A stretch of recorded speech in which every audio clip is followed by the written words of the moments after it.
الحمد للہ رب العالمین والعاقبۃ للمتقین الصلاۃ والسلام علی رسول الکریم وعلی من تبعہم بإحسان الی یوم الدین اما بعد۔ تمام قسم کی تعریف و توصیف اللہ وحدہ لا شریک کے لیے لائق و زیبا ہے، جو تمام جہان کا مالک اور خالق ہے، اور درود و سلام ہو تمام انبیاء کرام پر، خصوصاً ہمارے آخری نبی حضرت محمد صلی اللہ علیہ وسلم پر۔ اللہم صلی علی محمد۔ آج جس موضوع پر میں آپ کے سامنے گفتگو کرنے کے لیے آیا ہوں وہ ہے اولاد کی تربیت۔ اولاد اللہ تعالیٰ کی طرف سے عطا کی گئی عظیم نعمتوں میں سے ایک ہے، اور اولاد والدین ہی ایک ایسے شخص ہیں جو اپنی اولاد، جو دنیا میں سب سے زیادہ اپنی اولاد سے محبت کرتے ہیں۔ ان سے زیادہ مشفق اور محبت کرنے والا اولاد کے لیے اور کوئی نہیں ہو سکتا۔ وہ اولاد کو اگر ایک کانٹا بھی چبھ جائے تو والدین پر یہ بہت گراں گزرتی ہے، اور والدین پر یہ بہت گراں گزرتی ہے۔ تو سوچئے، جب وہی اولاد اگر جہنم کے آگ میں کل قیامت کے دن جہنم کی آگ میں جب جلائی جائے گی تو اس وقت ان والدین کا کیا حال ہوگا۔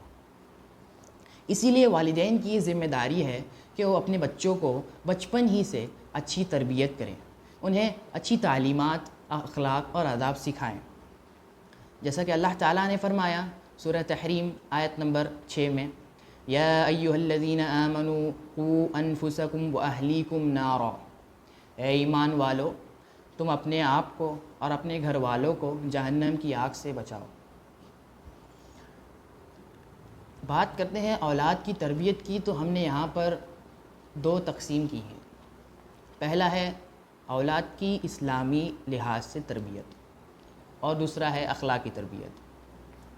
سب سے پہلے بات کرتے ہیں اسلامی تربیت کی، تو اس میں سب سے پہلے جو آتا ہے بچوں کو کلمہ توحید کی دعوت، توحید سکھانا۔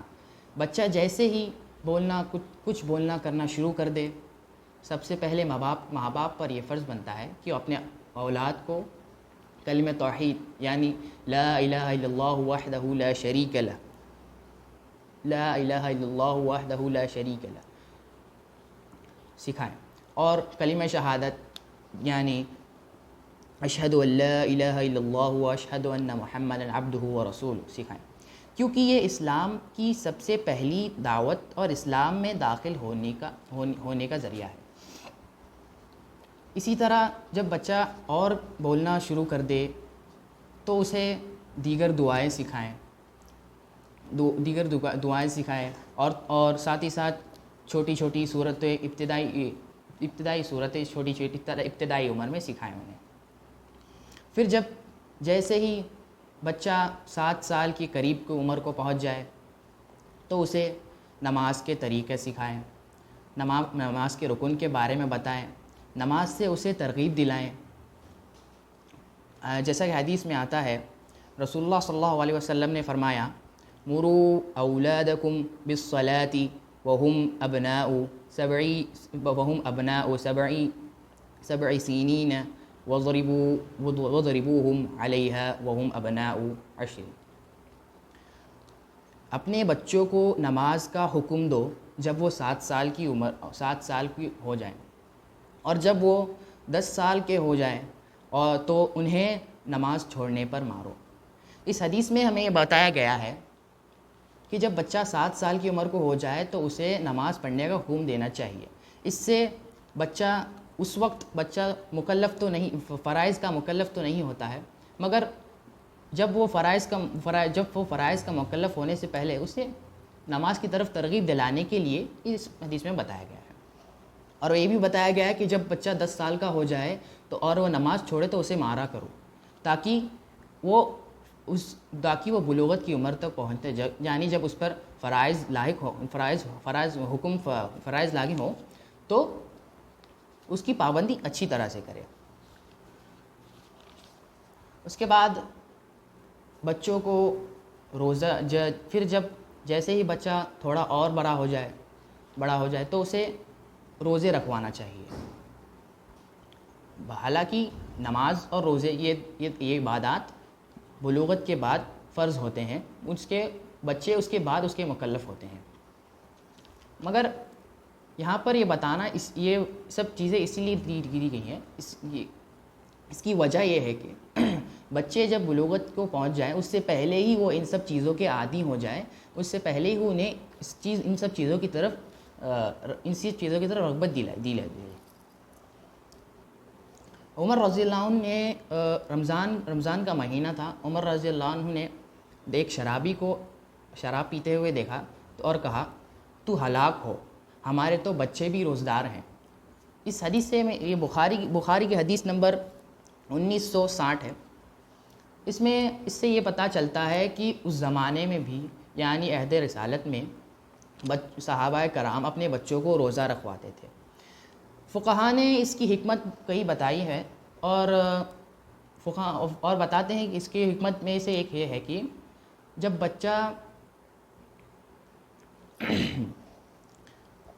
بچہ بڑا ہو جاتا ہے اور تو بچے کو یہ عادت دلانی چاہیے، بچے کو یہ عادت دلائی جائے کہ وہ بھوکا رہ سکے، روزے رکھ سکے، تاکہ جب اس پر روزے فرض ہو جائیں تو اسے اس کی عادت ہو، اسے اس کی مشق ہو، تو اسے اور اس سے تکلیف نہ ہو۔ اور اسی طرح بچوں کی تربیت میں یہ آتا ہے کہ بچوں کو قرآن کی تعلیمات دی جائے، بچوں کو قرآن پڑھنا سکھائے، انہیں سورہ یاد کروائیں، اسی طرح انہیں دیگر قرآن کی تعلیمات دی جائے۔ اب بات کرتے ہیں اخلاقی تربیت کی، تو اس میں اپنے بچوں کو اچھے آداب سکھانا چاہیے۔ اسی طرح انہیں کھانے پینے کے آداب، جیسے کھانا شروع کرنے سے پہلے بسم اللہ پڑھنا چاہیے، اس کے بعد اپنے آگے سے شروع کرنا چاہیے، اپنے دائیں ہاتھ سے کھانا چاہیے۔ اس کے بعد آتے ہیں قضائے حاجت کے آداب، مثلا جیسے قضائے حاجت کے وقت اپنے آپ کو ستر پوش کرنا، پوری طرح چھپانا۔ اس کے بعد دوران قضائے حاجت باتیں نہ کرنا، راستے میں یا لوگوں کے جمع ہونے کی جگہ پر یا کسی سائے دار درخت کے نیچے یا جگہ پر قضائے حاجت کرنے سے بچنا، کھڑے ہو کر قضائے حاجت نہیں کرنا، اس کے بعد قبلہ رخ نہ ہونا وغیرہ جیسے آداب، قضائے حاجت کے آداب سکھانا چاہیے۔ اسی طرح سونے کے بھی آداب ہوتے ہیں، جیسے بستر کو جھاڑ کر اس پر لیٹنا چاہیے، سوتے وقت آیت الکرسی پڑھ کر دیگر مسنون دعائیں جو ہیں انہیں پڑھ کر سونا چاہیے، اور سوتے وقت سورہ اخلاص، سورہ فلق اور سورہ ناس کے ایک مرتبہ پڑھ کر اپنے دونوں ہاتھوں پر پھونک کر دونوں ہاتھوں سے پورے جسم پر ملنا چاہیے۔ اسی طرح بچوں کو غیر مسلمانوں کی مشابہت سے روکنا چاہیے۔ نبی کریم صلی اللہ علیہ وسلم نے فرمایا لا تشبہوا بالیہود والنصارى، یہود اور نصارہ کی مشابہت مت کرو۔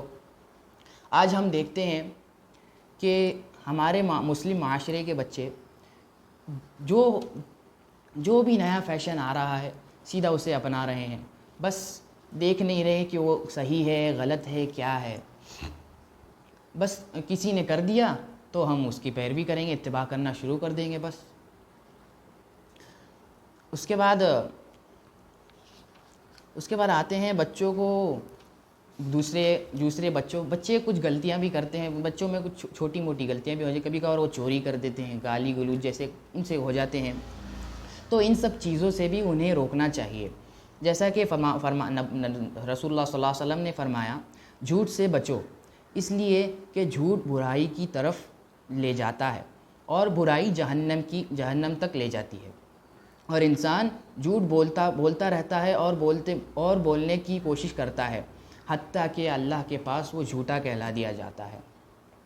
اسی طرح چوری کے بارے میں سورہ مائدہ کی آیت نمبر 38 میں فرمایا وَالسَّارِقُ وَالسَّارِقَةُ فاقطعوا ایدیہما جزاء بما کسب نکالا من اللہ، چوری کرنے والے مرد اور عورت کے ہاتھ کاٹ دیے جائیں، یہ ان کا بدلہ ہے جو انہوں نے کیا ہے۔ اسی طرح بچوں کو گالی گلوچ سے بھی روکنا چاہیے۔ اور یہ سب جو عادتیں ہیں، چوری، گالی گلوچ وغیرہ، یہ سب بچوں کی بری صحبت کی وجہ سے آتے ہیں۔ تو والدین کو اپنے بچوں پر اس بات کی بھی توجہ دلانی چاہیے کہ ان کی صحبت کیسی ہے، انہیں اچھی صحبت میں رکھیں اور انہیں بتائیں کہ صحیح یہ ہے، غلط یہ ہے، اس کے ساتھ آپ رہو گے تو ایسا ہوگا، آپ بگڑ جاؤ گے، اس کے اخلاق صحیح نہیں ہیں۔ انہیں ان سب کی تعلیمات بچپن سے ہی بتا دی جائیں تو آگے چل کر وہ اپنے صحیح ساتھیوں کا انتخاب کریں گے۔ آج ہمارا معاشرہ ہمارے معاشرے کے نوجوان بری صحبت میں بہت پڑے ہوئے ہیں، یہی ان کے بگاڑ کے سب سے بڑی وجہ ہے، اور اس میں ماں باپ کی طرف سے بھی کوتاہیاں ہوئی ہیں ان کی تربیت کے لیے۔ بس اسی بات پر اپنی بات کو ختم کرتا ہوں۔ دعا ہے اللہ تعالیٰ سے کہ اللہ تعالیٰ ہمیں نیک کام کرنے کی توفیق عطا فرمائے، اپنے بچوں کی